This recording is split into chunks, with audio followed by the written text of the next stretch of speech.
Silly Point.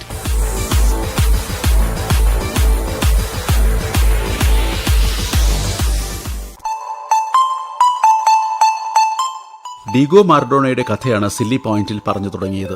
Little onion എന്ന കുട്ടികളുടെ ക്ലബ്ബിൽ കളിച്ചു തുടങ്ങിയ മാറഡോണ പിന്നെ അർജന്റീനോസ് ജൂനിയേഴ്സ് എന്ന ക്ലബിന്റെ ജൂനിയർ വിഭാഗത്തിലായി മാറഡോണയുടെ കളി.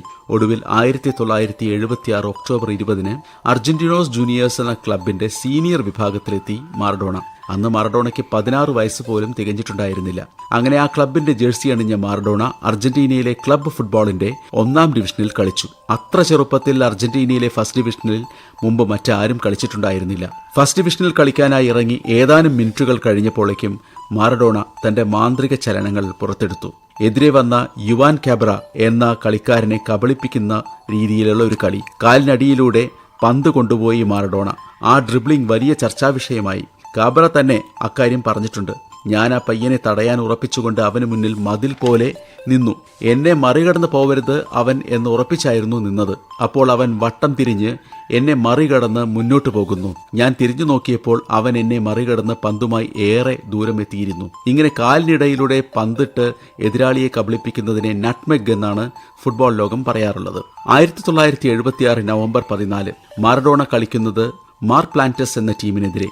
കളി സാൻ ലോറൻസോ എന്ന സ്ഥലത്ത്. അന്ന് മാറഡോണ തന്റെ പ്രൊഫഷണൽ ഫുട്ബോളിലെ ആദ്യത്തെ ഗോൾ അടിച്ചു. അതൊരു തുടക്കം മാത്രമായിരുന്നു. വരാനിരിക്കുന്ന മാറഡോണ ഗോൾ മഴയുടെ തുടക്കം. 1976 തൊട്ട് 1981 വരെയുള്ള കാലത്ത് 167 കളികളിൽ നിന്നായി 115 ഗോളുകളാണ് മാറഡോണ അടിച്ചത്. ആ കളി മികവിന്റെ അടിസ്ഥാനത്തിൽ അർജന്റീനയിലെ കൂടുതൽ വലിയ ക്ലബ്ബുകൾ മാറഡോണയെ തേടിയെത്തി.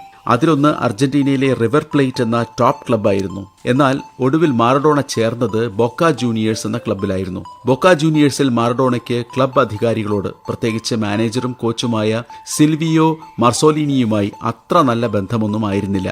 പക്ഷെ അതൊന്നും മൈതാനത്ത് മാറഡോണയുടെ കളിയെ ബാധിച്ചില്ല.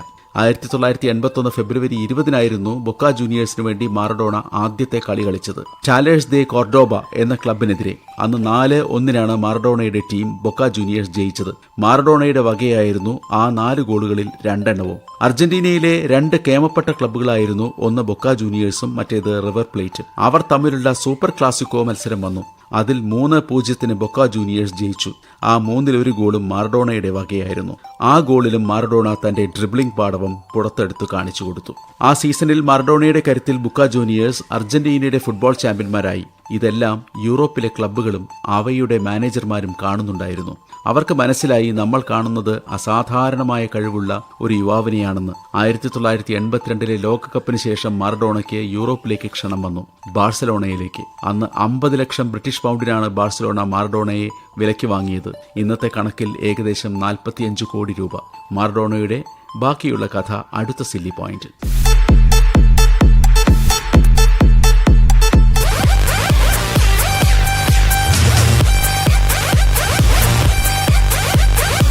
Silly Point.